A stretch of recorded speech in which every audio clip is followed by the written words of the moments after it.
Tricycle sa Isabela, isa ang patay, 5 iba pa sugatan.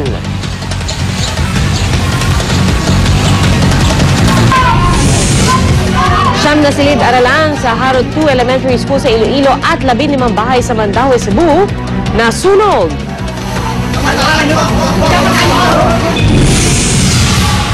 At parasailing sa Davao, patok sa mga turista. Antabayanan ang iba pang detalye ng mga balita yan mamaya sa unang balita. Samantala, narito na sina Suzy at Lynn. Thanks, Pia. At hindi na talaga mapipigilan pa ang tumitinding init nito mga nakaarang araw sa temperatura dito sa Metro Manila. Naglalaro sa pagitan na nakakatunaw na 33 to 35 degrees Celsius. Na feeling ko 40, ah. Kaya nga kailangan yung paypay. Ganyan kainit talaga. Kaya marami sa atin naghanap ng pamatid init at uhaw, di ba? Paano dyan? Dyan papasok ang susubukan nating refreshing business ngayon, ang fruit juice business na ibibida ni Monica mula sa Tondo, Maynila. Good morning, Mon. Morning, Monica. I'm sure pineapple refreshed siya. Pineapple. Watermelon. Orange. Strawberry. Hi girls, good morning! Ayan, eto nga, nakikita nyo, ongoing na yung ating pinungtahang paggawaan ng fruit juice. Dito po yan sa Tondo, Manila. At tama yung sinabi nyo ngayong summer na talagang grabe talaga ang init. Kahit nga etong umaga, init na kami dito. At syempre, uhaw na uhaw. At ito, pinakamagandang pamatid uhaw ngayong summer season. Pero alam nyo ba mga kapuso, na ang mga fruit juices ngayon ay hindi lamang pamatid uhaw, kung hindi magandang negosyo na rin. Kaya naman this morning, ay ipapakita namin sa inyo kung paano nga ba gawin itong mga fruit juices na ito. Actually, they have two kinds dito. The first one, yung tinatawag nila na flavored fruit juice or actually yung syrup-based.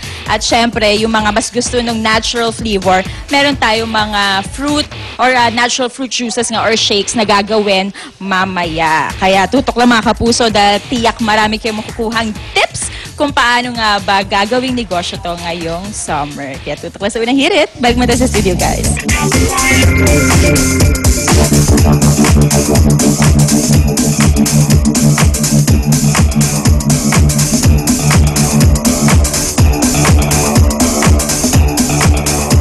Kailangan natin yan, Mari. Kailangan natin ng maraming juice. Lalagay ko sa loob ng freezer yan. Tapos bago mag-freeze, iinumin na. Wow! Sarap. Ngayon ng tag-araw, kahit nasa bahay lang tayo, di pa rin tayo makaiwas sa init na dulot ng summer. Totoo yan. Pero bukod sa pagbukas sa mga appliances tulad ng electric fan o kaya aircon, meron pa ibang paraan para maibsan ang init sa inyong tahanan. Yan ay sa pag-aayos lamang ng ilan sa inyong makagamitan. Makakatipid na kayo sa konsumo ng kuryente, mas magiging maaliwalas at presko pa ang feeling sa bahay. Eto, panoorin nyo ang ilan sa aming tips. Ngayong mainit ang panahon, may mga pamamaraan para maging presko at maaliwalas ang inyong tahanan. Sa tulong daw nito, init ay pwedeng maibsan. Simulan daw yan sa klase ng tela na iyong gagamitin sa loob ng tahanan.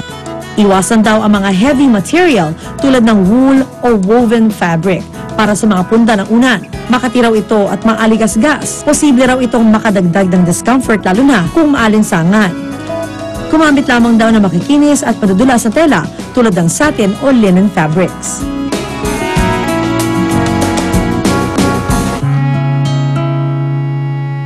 Makatutulong din daw makabawas ang init ang pagbabawas din sa paggamit ng mga heat-generating appliances o yung mga gamit sa bahay na nag-iinit kapag ginagamit tulad ng television set at incandescent light.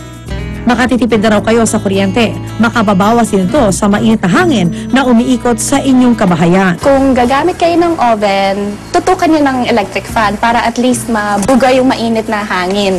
Magbawas din daw sa mga unnecessary clutter sa loob ng bahay.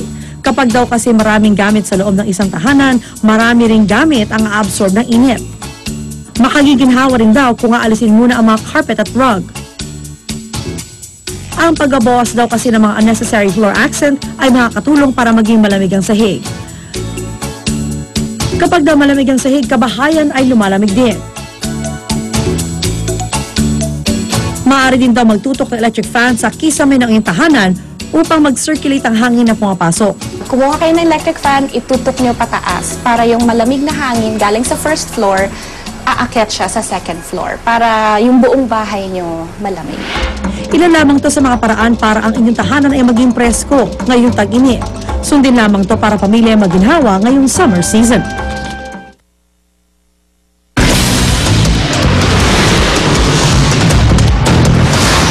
ang mga unang balita sa umagang ito.